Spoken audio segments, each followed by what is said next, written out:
বৃন্দাবনের গোকুলের অবস্থাটা কি হয়েছে? আর বৃন্দাবন সর্বময় হয়ে গেছে। হ্যাঁ, পাতালের যত নাম সবাই বৃন্দাবনে উপস্থিত হয়েছে। তারা মনে মনে বলছে, তারা বলছে দেখুন জগৎবাসী আমাদের নাক ফুলে ফল ধরিতে জন্ম বলে আমাদের ঘৃণা করে, কিন্তু আমাদের ভুলেও তো একজন কৃষ্ণ চরণ পেতে চলেছে। যত নারকুলের মধ্যে একজন কিন্তু আসতে পারেনি, কে? অনন্তনাগ। অনন্তনাগ আসতে পারেনি কারণ তার মাথায় রয়েছে গুরুভার ধারণ। কেমন করে আসবে? অনন্তনাগ মনে মনে ভাবছে আমার কিলাবে হলো, কিলাব হলো, কিলাবে হলো, কিলাব হলো, ধরা ধরে কিলাব হলো, ধরা ধরে কিলাব হলো,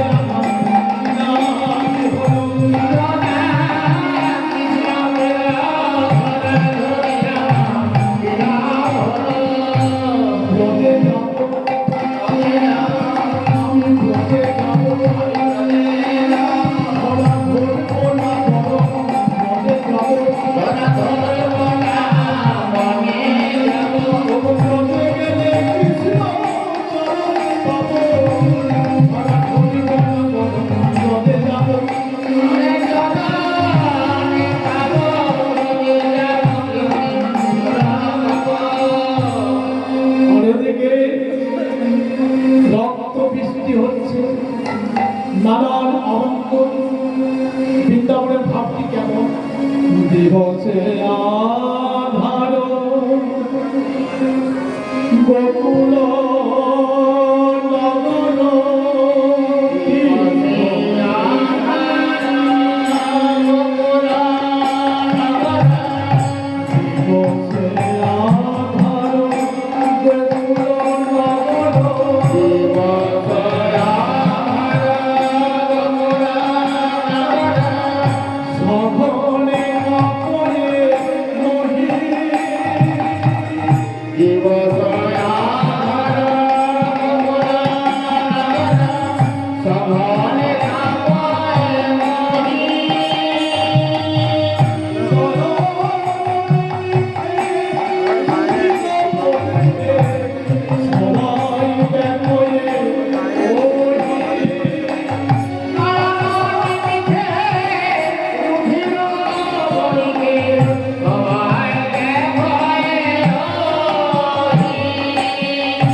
যশোমতী বলছেন, হে নন্দনাথ, আমি বলরাম মিলে গোপালে আমার বনে দিয়ে বড় চিন্তিত আছি।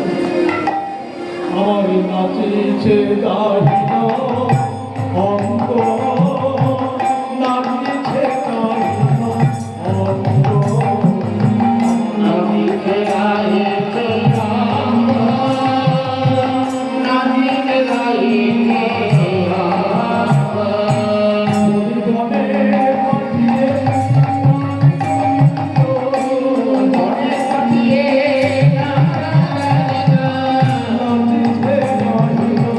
Oh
তখন আমি তাড়াতাড়ি করে ঘুম থেকে উঠে আমি গোপালে জাগালাম, গোপালে জাগালাম, গোপালে জাগালাম, গোপালে জাগালাম, চমকে উঠলাম, গোপালে জাগালাম, চমকে উঠলাম, গোপালে জাগালাম, বিছানাতে হাত ঝুলাতে লাগলাম, বিছানাতে হাত ঝুলিয়ে দেখি গোপাল আমার নিশ্চিন্তে ঘুমিয়ে আছে। তারে নগরী খাওয়ালাম, কিন্তু হে মহারাজ, ওই ঋষির শেষে কুস্বপ্ন দেখে আমার কিন্তু ঘুম হলো না। আমি যত মহানন্দের কাছে শুনেছি যে কোন স্বপ্ন দেখে যদি ঘুম না হয় সেই স্বপ্ন নাকি সত্যি হয়ে যায়। তাই হে মহারাজ, বুঝি আমার ভাগ্যে হলো আমার ভাগে হলো না, ও আমার ভাগে হলো সাজা, আমার ভাগে হলো সাজা।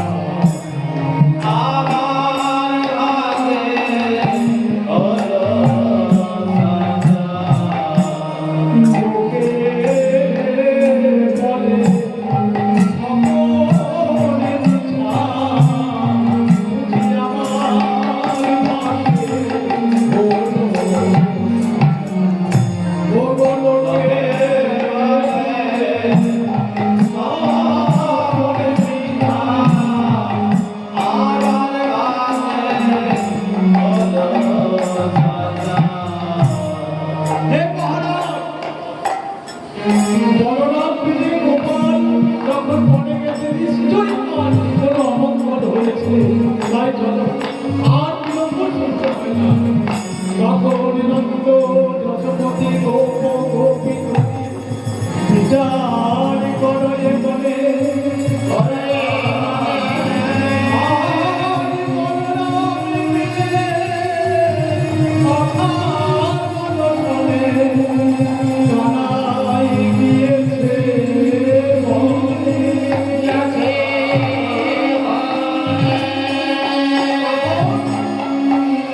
সকলেই ছুটে চলে যেমন বৎস আহারা গাভী, মণিহারা করি, জল হারানি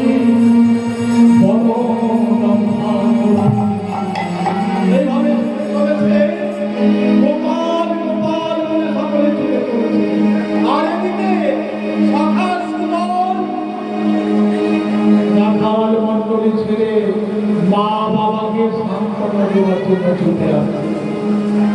তখন সুবল আকুল হইয়া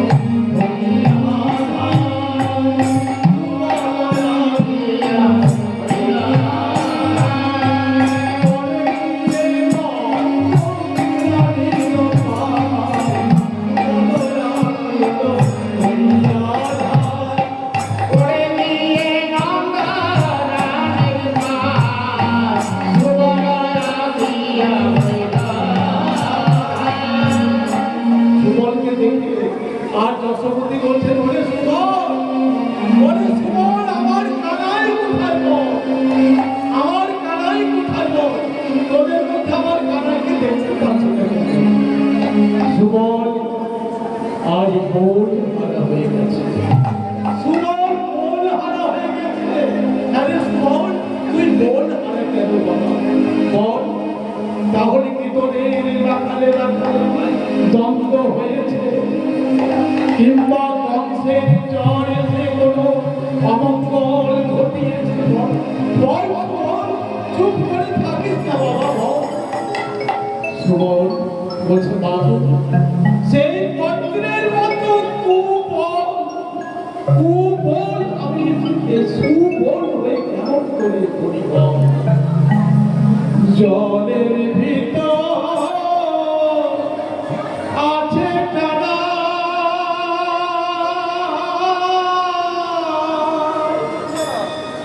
এতক্ষণ বেঁচে আছে কি না? জলের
বিরাট আলোড়ন সৃষ্টি হয়েছে।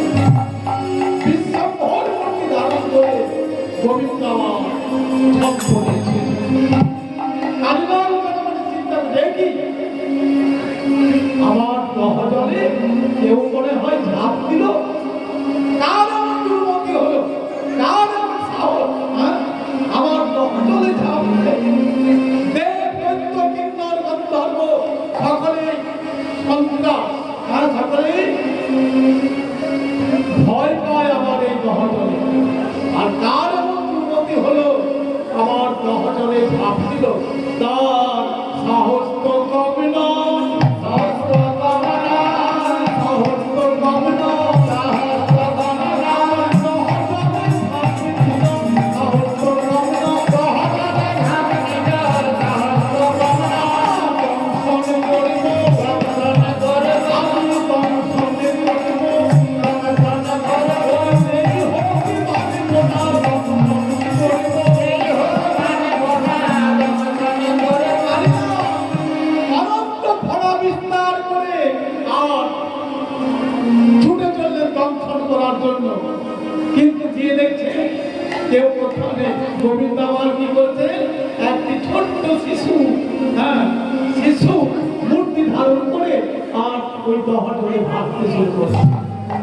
দহজলে ভাসছে, তাই কালীনাথ সম্মুখে গিয়ে দেখছেন, দূর থেকে দেখছেন, দেখি আমার দহজলে মনে হচ্ছে একটা নীল কমল ফুটে আছে।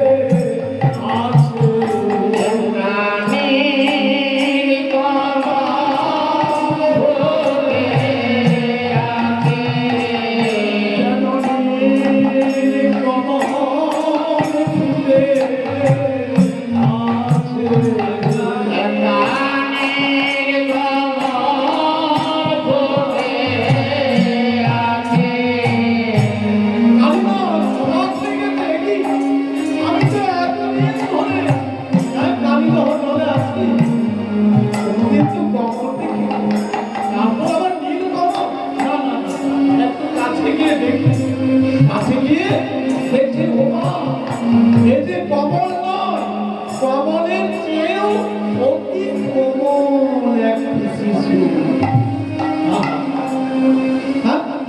এই কোমল শিশুকে দংশন করে আমার কি পৌরসত্ব আছে না, আমি দংশন করবো না। কালীনাগের দয়ার উদ্রেক হয়েছে, বলে আমি এই শিশুটিকে আমার পত্নীগণের নিকট নিয়ে যাব, আর তাদের বলবো নেহার নেহার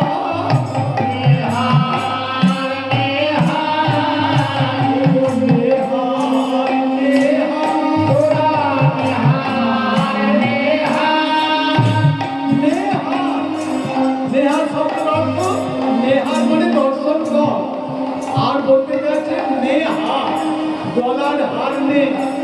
পত্নীগণ যদি বলে এটি কি রূপার হার না সোনার হার, বলে না না, এ রূপা সোনার হার নয়, এ আমার রূপা সোনার, এ আমার রূপা সোনার হার, এ রূপা সোনার হার নয়, আমার রূপা সোনার হার। এ সোনা কি জলে গলে, জলে গলে না মায়ের সোনা বলে না, বলে না, নিজে বলে না, অপরে গলায় যাদের চিত্তে ভক্তি রূপী অগ্নি জলে, তাদের নয়নে জলে এ সোনা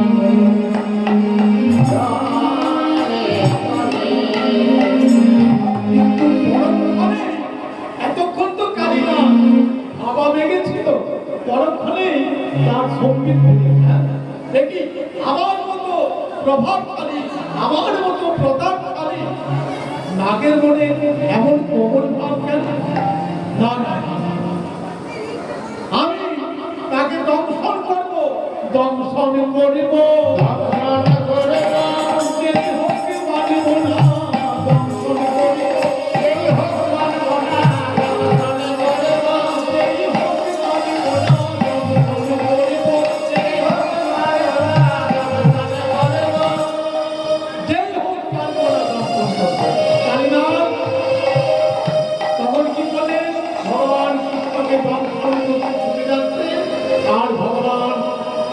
কি করেছে না কালী নাগের পুত্রটি বেষ্টন করেছে। আর ভগবানকে হ্যাঁ যেমন না দর্শন করবেন বেষ্টন করেছে উনি ভগবান বিশ্বভর মূর্তি ধারণ করেছে।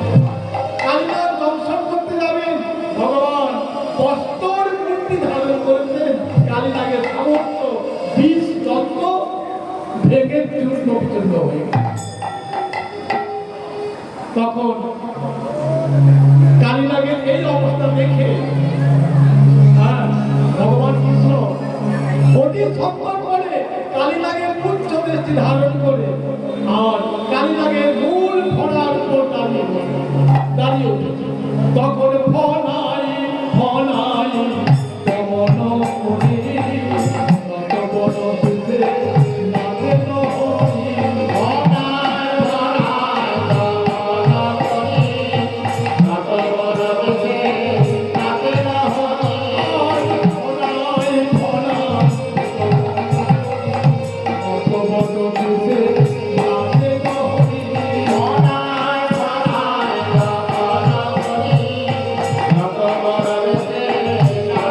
ফণাই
এই বিষ ছাড়া তুমি আমায় কি দিয়েছো? এই বিষ ছাড়া তুমি কি দিয়েছো আমায়? আর এদিকে কালীয়নাগের পত্নীগণ এসে গোবিন্দের স্তব করছে। কি বলে? জয় সোনা ব্রজ বিহারী গোবিন্দ গোপাল কৃষ্ণ জয় সোনা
তুমি এবার আবার রমণদ্বীপে চলে যাও, আবার রমণদ্বীপে চলে যাও। কিন্তু প্রভু গো, আমি যে রমণদ্বীপে যাব, আমার তো গরুর খেয়ে ফেলবে। বলে না না, গরুর তোমায় আর খেতে পারবে না। কেন জানো? আমি তোমার মস্তকের উপর যে পদচিহ্ন দিয়েছি, আপনারা সকলে দেখেছেন, সমস্ত বিষধর ফণির মস্তকে দুটি খড়মের মতো চিহ্ন আছে, সেটি গোবিন্দের চরণ চিহ্ন। তাই এই চিহ্ন দেখে গরুর তোমার আর খেতে পারবে না। তুমি চলে যাও। তা দেখো, এখানে একটা কথা, এই যে কালীয় নাগ, কালীয় নাগ পূর্ব জন্মে কে ছিল তার একটা ইতিহাস আছে। সারাবলিতে একরকম আছে, আবার ভাগবতেও একরকম আছে। তা আমি ভাগবতের কথা বলবো। এই সারাবলি ভাগবতে বলছে বিষধর্মী, আর সারাবলিতে বলছে রাজা চন্দ্রধ্বজ। তো রাজা চন্দ্রধ্বজ, কালীয় নাগ পূর্বজন্মে ছিলেন রাজা চন্দ্রধ্বজ। তো একদিন সেই রাজা চন্দ্রধ্বজ গিয়েছে মৃগয়া। মৃগয়া মানে কি? শিকার করতে। শিকার করতে গিয়ে আর সেই জঙ্গলের মধ্যে তার রাত্রি হয়ে যায়, এবং নিশি যাপনের জন্য একটা আস্তানা বা আশ্রয় অন্বেষণ করতে কোথাও আর আশ্রয় পাচ্ছে না। এমন সময় অগস্ত্য মুনি আমাদের মুনি ভীষণ রাগী, সে একটা রাজাকে পরীক্ষা করার জন্য কি করেছে, গণিত কুষ্ঠ ব্যাধি রূপে একটি কুটির নির্মাণ করে সেখানে আছে। রাজা ভূতেরা চারিদিক